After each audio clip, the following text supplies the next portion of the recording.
grand. After my husband George passed away 5 years ago, everything changed. The big adventures we had planned, trips to far off places, explorations of the world's wonders became distant echoes of a future that would never be. What remained were smaller dreams, quieter ones. But there was one, just one, that still burned brightly inside me, a dream I refused to let go of. I wanted to take my family on a cruise. Not just any cruise, but a grand family getaway across the Caribbean. It would be the trip we all needed. Me, my son Mark, his wife Claire, and my two grandchildren, Emma and James. A final, magnificent memory for us all to cherish. A celebration of what George and I had built. A legacy of love, laughter, and family. I could already picture it, us together on the deck of a beautiful ship, with the warm sun on our faces, the sea breeze in our hair, a chance to relive our past family holidays in a place that would offer new memories, new adventures. This wasn't just a vacation, it was a part of me I wanted to leave behind. A symbol of what I'd hoped for in my later years. A family united, a moment frozen in time. Mark, my son, had always been a good man. I believed that with all my heart, but I knew Claire, his wife, had a tendency to lean on appearances.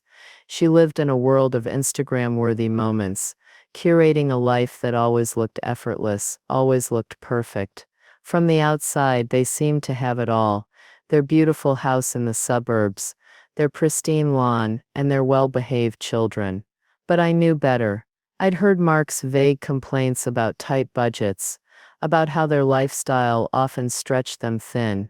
Claire didn't talk about money, but it was obvious to anyone paying attention that they were living on the edge, always balancing their bills with the image they projected. Still, I held on to my dream. I saved for it, bit by bit, each year setting aside a little more for this family trip I longed for. I didn't have much, but I had enough.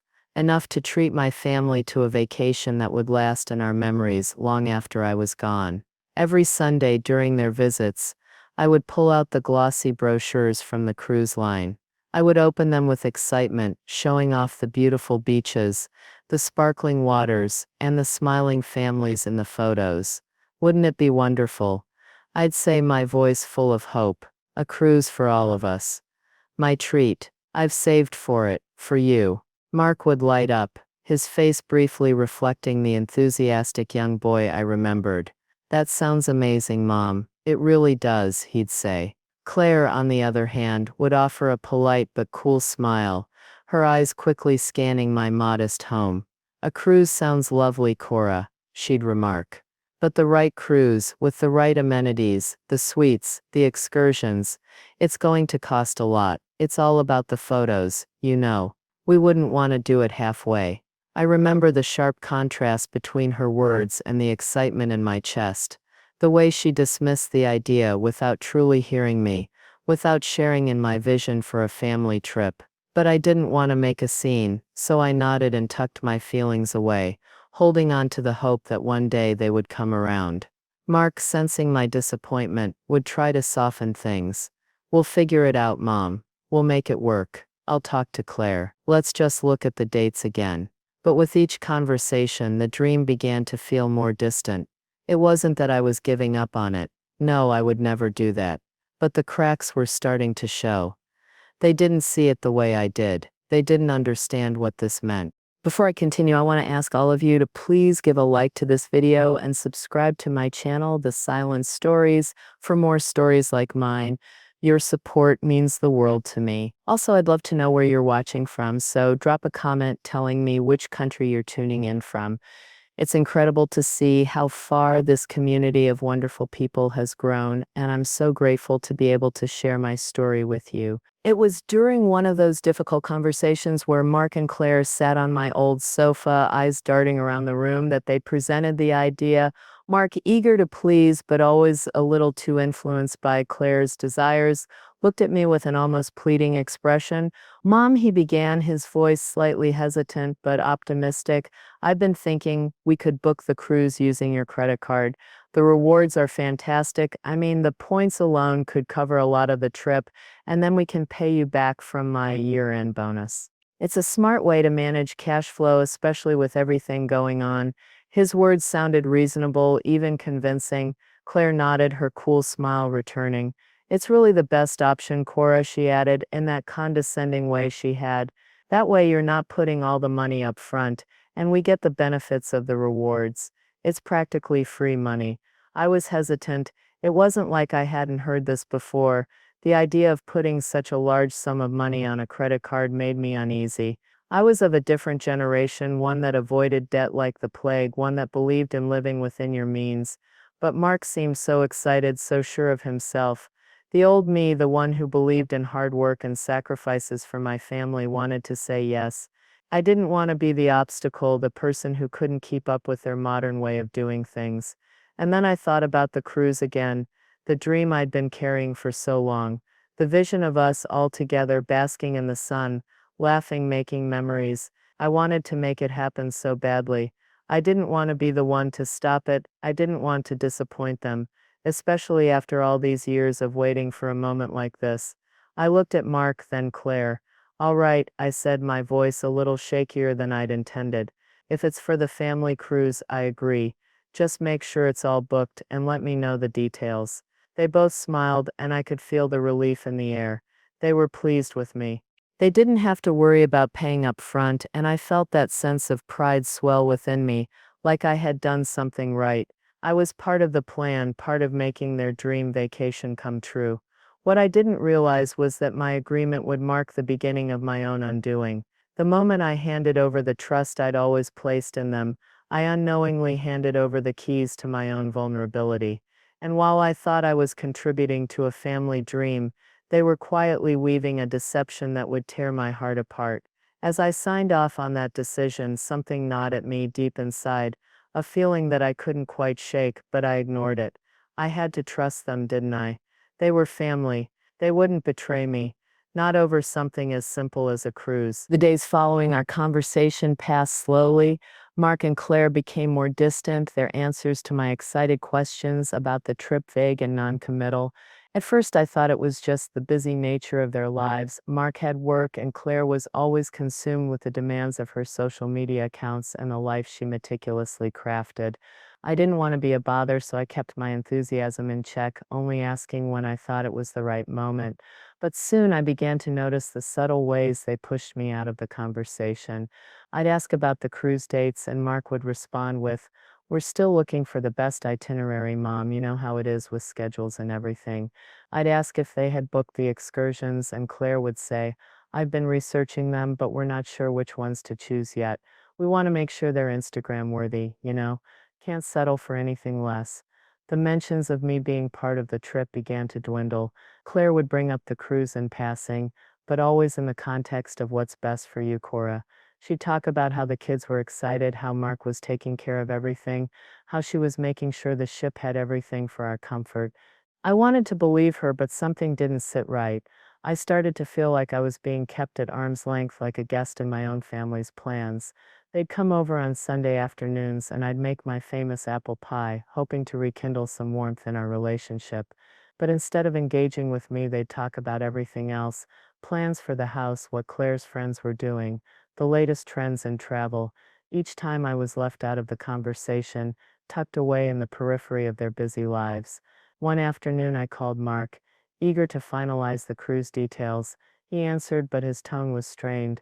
"Hey, Mom, we're just so caught up with everything right now. I haven't had time to go over the cruise options with Claire."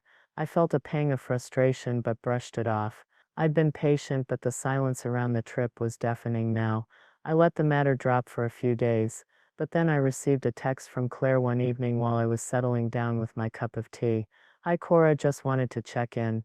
I know you're excited about the cruise, but we've been thinking, maybe it would be better if you stayed home. The excursions might be too strenuous for you, and honestly, you'd probably be happier here. We can plan something special for you when we get back." The words stung, though she tried to wrap them in a veneer of concern. The message was clear: I wasn't wanted. I was being told in the most polite way that my presence was a burden. I swallowed hard, trying to hide the hurt. I understand, I replied, my fingers trembling as I typed. Don't worry about me. You all enjoy yourselves. I'll be fine here. What I didn't realize at that moment was how calculated it all was. The exclusion, the dismissals, the suggestion that I was too old for such a trip. Every word had been carefully chosen, wrapped in a false guise of concern. And as I sat there, the truth began to sink in. They had already made their decision. They'd planned to leave me behind all along, without ever telling me directly. It wasn't about my age. It was about their own convenience, their own desires. They had made their dream vacation, and I was no longer part of it, but I was determined not to show them how deeply they had hurt me. I would carry on as best I could. I just needed to accept it, accept that I wasn't part of their life the way I once was.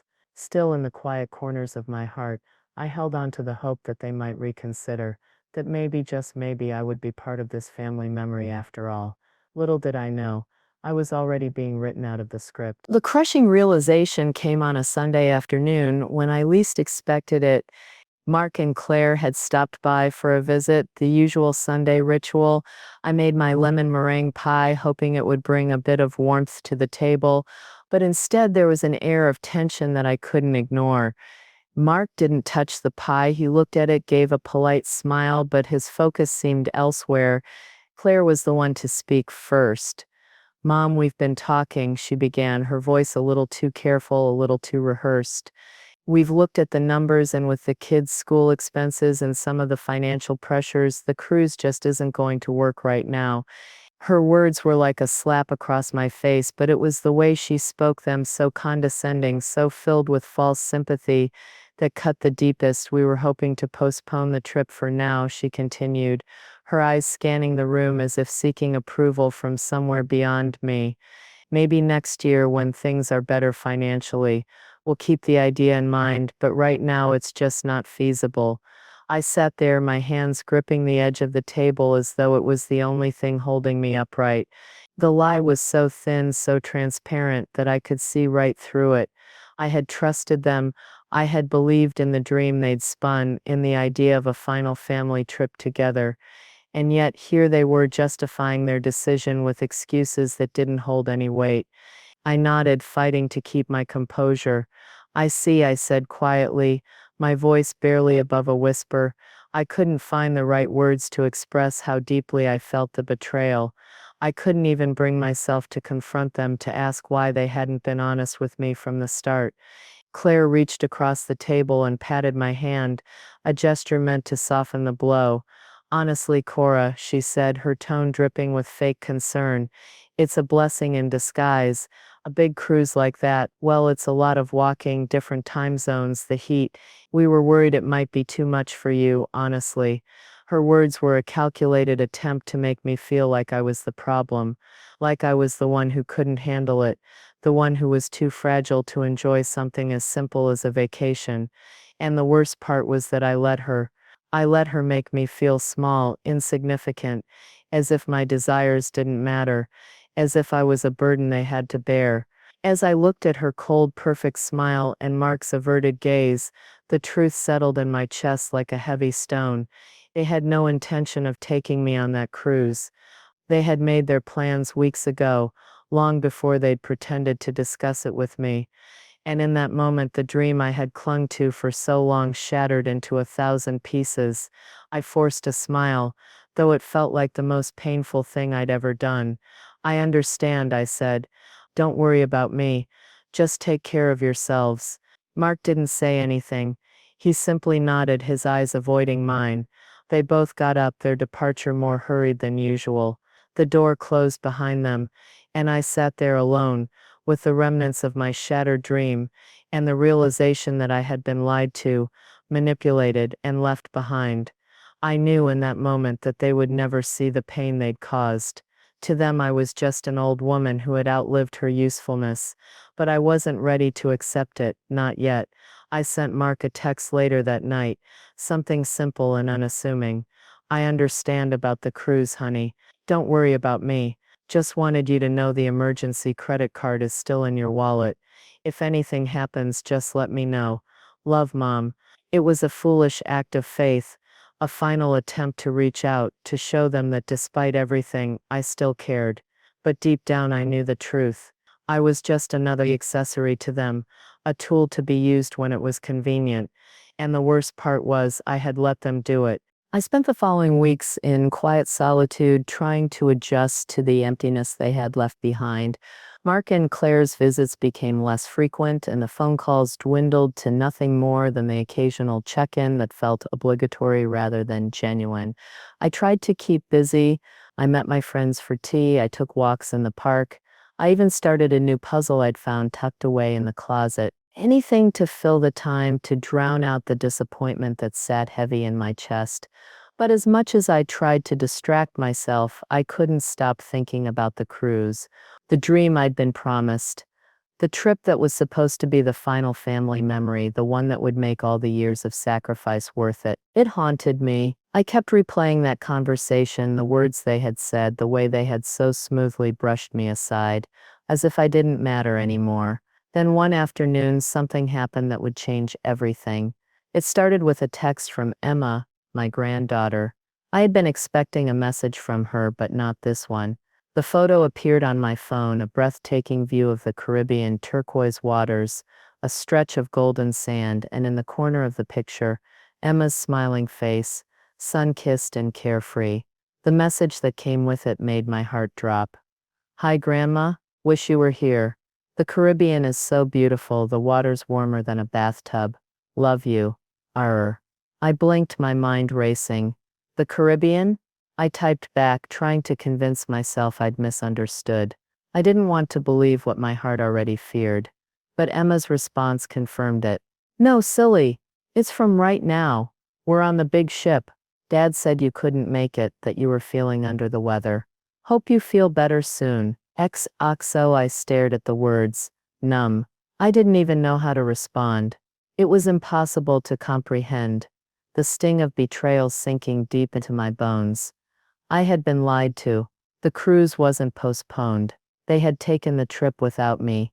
They had booked it, not for 5 people, but for 4. I could feel my pulse quicken as I realized the full extent of their deception.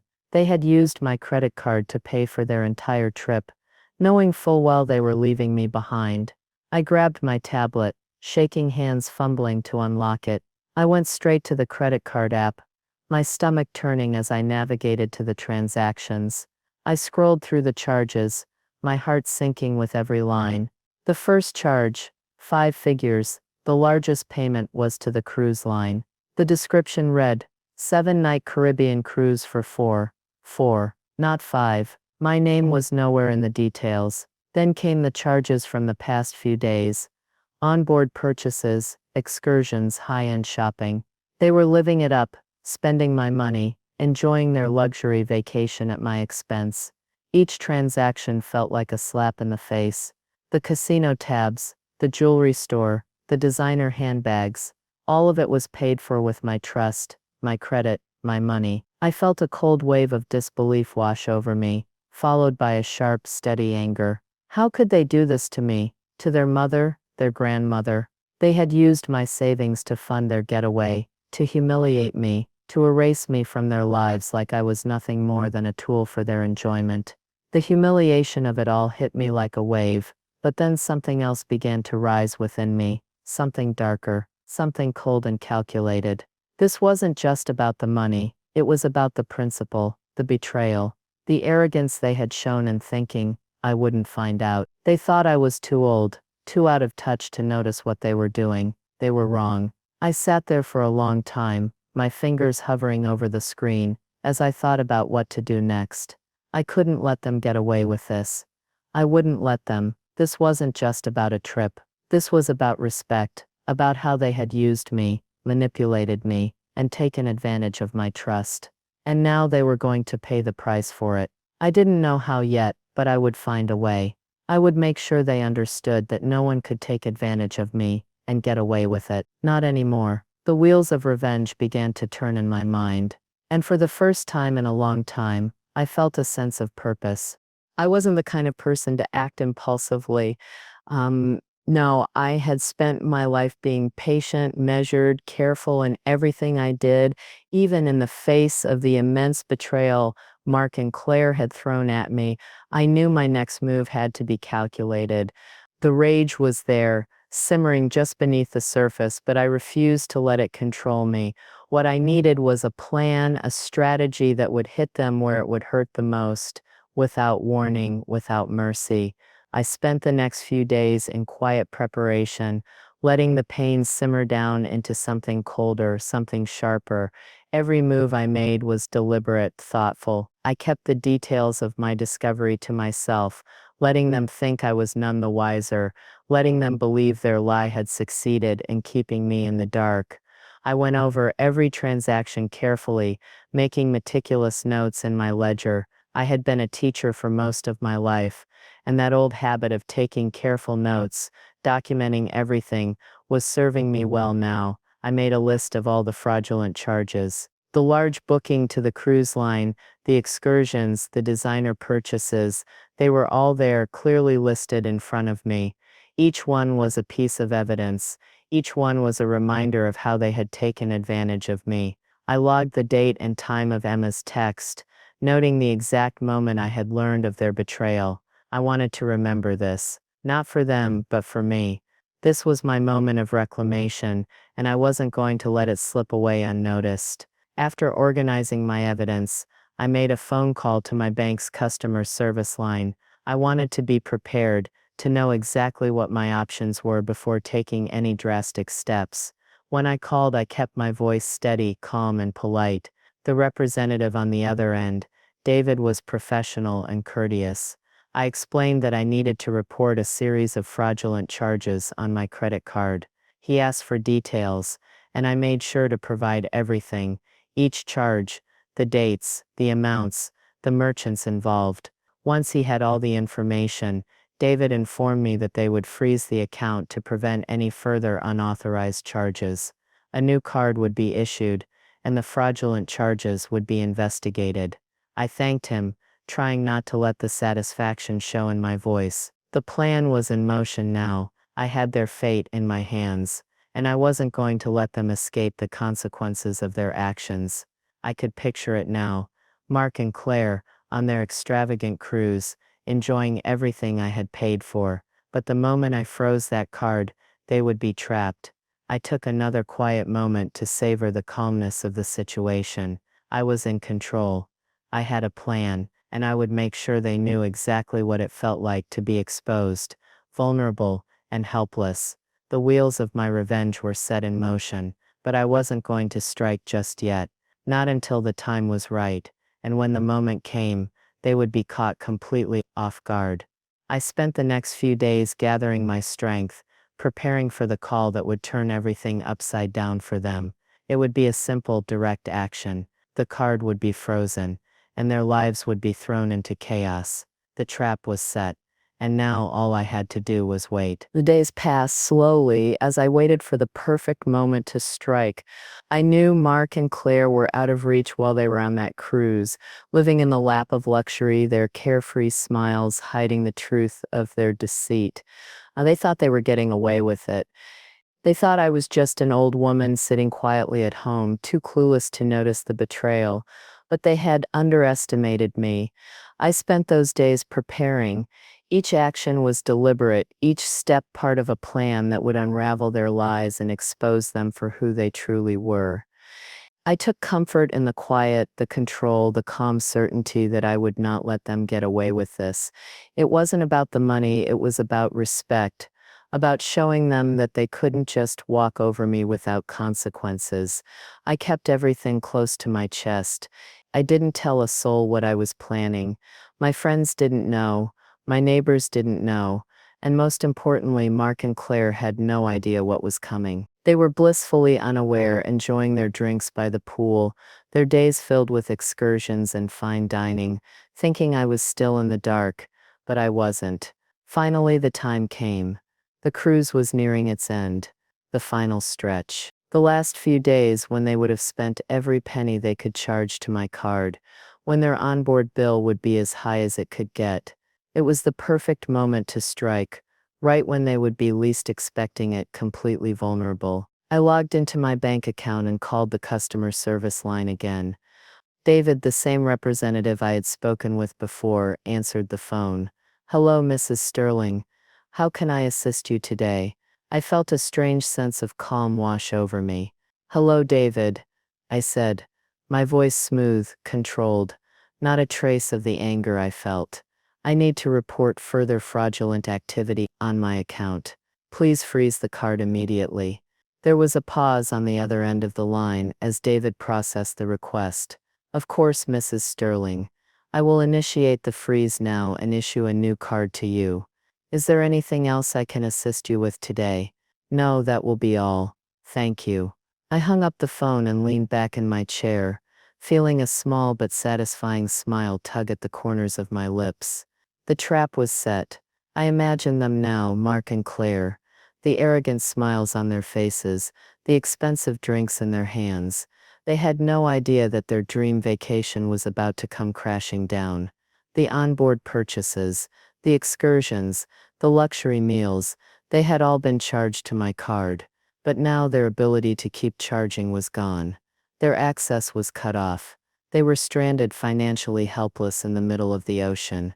I could almost hear the conversation now. Sabrina, probably at one of the high-end shops, handing her room card to the clerk, expecting another round of indulgence. "Sorry, ma'am, but the account is frozen," the clerk would say.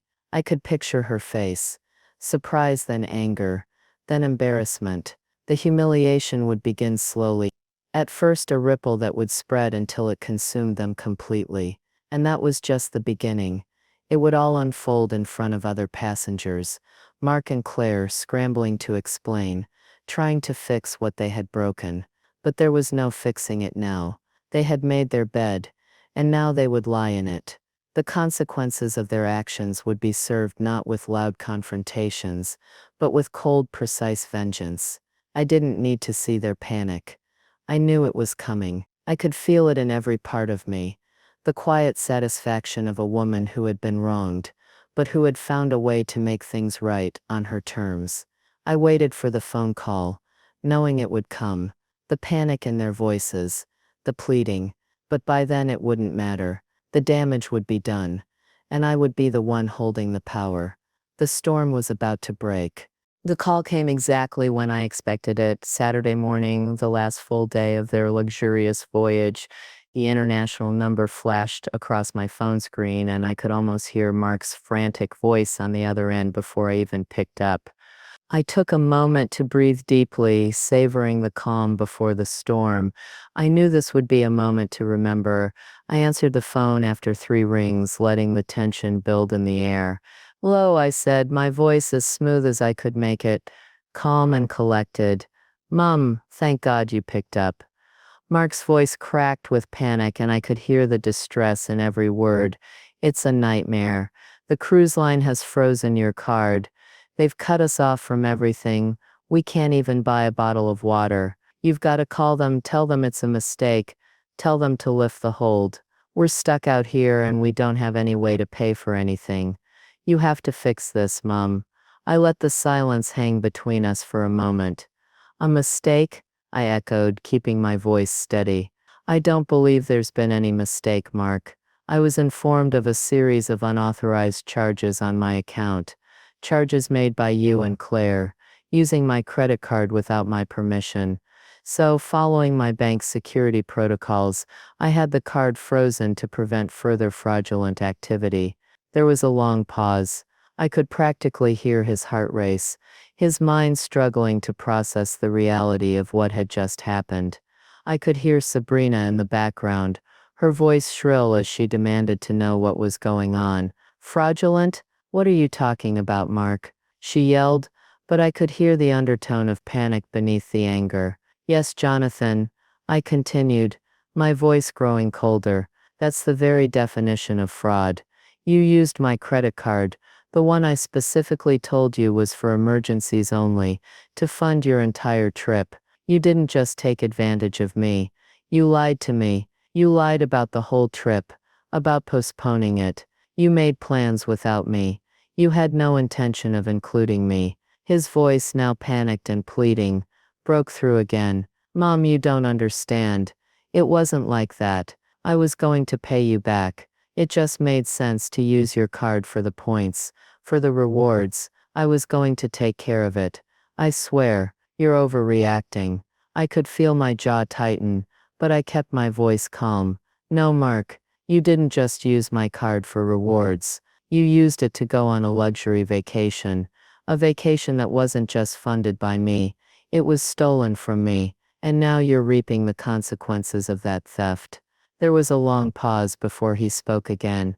What are we supposed to do now? He asked, his voice raw. How are we going to get out of here? I could feel my lips curling into a smile, though I kept it hidden. I don't know, Mark. That sounds like an emergency. I suggest you find a solution. You always were so good at that. I let the words sink in, then added, but this time you'll have to figure it out on your own. You're the one who made this mess. I'm done. I hung up the phone, feeling a strange sense of satisfaction wash over me. The storm had broken. Their world had come crashing down, all because of their own greed and arrogance. They had underestimated me, thought I was just a vulnerable old woman who wouldn't notice their betrayal, but I had seen it all, and now they were paying for it. I didn't need to see their panic to know how bad it was. I could imagine it clearly. Their frantic efforts to find a way to get their trip back on track, only to realize that their financial freedom was tied to my card. The humiliation, the helplessness they must have felt, as they realized they were trapped on that ship with no way to pay for anything. The following days were a blur of emails and phone calls. I received confirmation from my credit card company that the freeze had been placed, and that the charges would be investigated. They told me they were sorry for the inconvenience, and that they would be issuing a new card. But what really took me by surprise came 2 weeks later. A representative from the cruise line called, a man from their guest experience and security department. His voice calm but professional. Mrs. Sterling. He began, we've completed our internal investigation into the unauthorized use of your credit card for the booking made by your son. We take elder financial abuse very seriously, and we want to offer our deepest apologies for what you've been put through. He went on to explain that after reviewing the case, they had fully refunded the cruise fare back to my account, along with all of the additional charges incurred while Mark and Claire were on board. As a gesture of goodwill, he continued, and in recognition of the dream that was denied to you, we would like to offer you a complimentary 7-day cruise for two, in one of our finest suites, on any voyage of your choosing within the next 2 years. On us, of course. I sat there, stunned for a moment, unable to process what I was hearing. A full refund. A free cruise. My dream, the one they had stolen from me, was now being offered back to me, on my terms. The feeling that washed over me wasn't just relief. It was a deep, almost triumphant satisfaction. The consequences of Mark and Claire's betrayal weren't just personal. They had been seen by the very company they had tried to use to humiliate me, and now they were facing the full weight of their actions.